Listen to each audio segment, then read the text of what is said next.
The gravel path crunched rhythmically underfoot as Laiba and Halima sprinted ahead, their movements fast and fluid.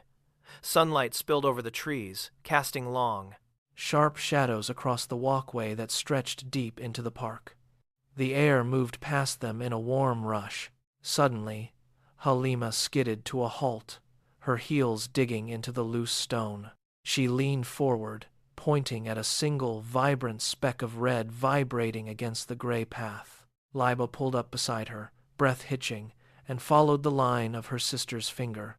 There, trapped in the center of the walkway, a ladybird lay motionless. It kicked its legs frantically against the stone, struggling for traction. The vibrations of approaching footsteps from the distance made the tiny creature freeze in place. It was a minuscule point of color against a vast, uncaring landscape. Laiba leaned in closer, narrowing her eyes to focus on the insect. The world around them continued to move, but the urgency of their run had vanished, replaced entirely by the sight of the struggling life at their feet. The ground beneath them began to hum. A group of joggers rounded the bend, their heavy footfalls shaking the path. Laiba glanced back, then forward. A cyclist was weaving through the trees, closing the distance at high speed. The ladybird remained pinned to the gray stone, legs still struggling against the hard surface. "A bike is coming," Laiba whispered, her voice sharp. She did not wait for an answer. She scanned the ground, eyes darting over the dirt and grass. She needed a shield, something to lift the insect away from the impact zone. Her eyes landed on a broad, flat sycamore leaf resting near a cluster of roots.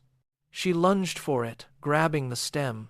The leaf was stiff, its surface wide enough to provide a safe platform. She straightened up, holding the leaf like a makeshift bridge. The cyclist was now only yards away, the crunch of tires on gravel growing louder by the second. Laiba gripped the stem, knuckles white, and moved toward the ladybird. The race against the incoming traffic had begun. She focused entirely on the red speck, blocking out the noise of the park, and prepared to lower the leaf into the path of the danger. Laiba knelt, her knees pressing into the hard earth. She brought the sycamore leaf down, the green edge hovering just a fraction of an inch above the gray stone. Her hands moved with agonizing slowness. Every muscle in her arms felt tight, locked against the shaking of her own pulse. She held her breath to steady the leaf. The ladybird remained motionless, its antennae twitching toward the approaching sound of wheels. A heavy footfall landed nearby, sending a ripple through the ground that made the ladybird skitter toward the very path of the oncoming tires. Laiba did not flinch. She pressed the leaf edge firmly against the stone, creating a ramp. She nudged the base of the insect with the tip of the leaf. The ladybird froze again, then shifted its weight. It took a tentative step onto the green surface. Laiba felt the microscopic change in balance. She did not dare to exhale. She held the leaf perfectly flat, keeping the stem pinched between her thumb and forefinger. She watched the ladybird climb higher, its legs finding purchase on the veins of the leaf. The danger was now concentrated on the small, fragile bridge she held in her palms. The air suddenly tore open. A cyclist whipped past, tires buzzing against the gravel with enough force to ruffle their hair and send dust spiraling into the air.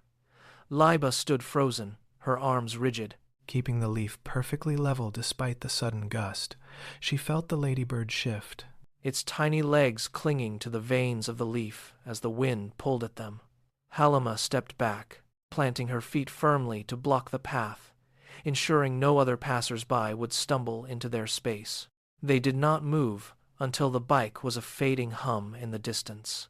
Only then did they turn toward the manicured lawn. Every step was calculated, a slow march to protect the passenger. They reached the edge of the grass where a cluster of dandelions bloomed. Laiba knelt, lowering the sycamore leaf until it touched a yellow stem.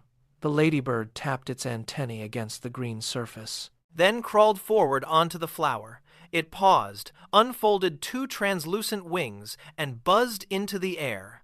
The tiny red speck circled them twice, a vibrant flash against the green hedge, before vanishing.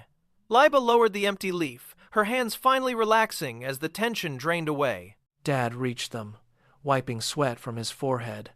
He looked at the empty sycamore leaf. Then at the girls, his expression softening. "You saved a life today," he said. The words hung in the air, simple and heavy. Laiba and Halima stood still, Watching the hedge for several minutes, waiting for a final flash of red that did not return. The park felt different now. Every patch of dirt, every stray dandelion, and every shadow cast by the oaks seemed to hold a new possibility. They turned toward the park exit, but their pace had changed. They no longer sprinted blindly. Instead, they moved with purpose, eyes fixed on the blades of grass and the gravel beneath their feet. Every crack in the stone was a potential rescue site. Every movement in the undergrowth demanded a pause. As they walked home, the world had expanded for them. They were no longer just children passing through a park. They were guardians of the small and the overlooked, scanning the path ahead for the next tiny traveler that needed a bridge to safety.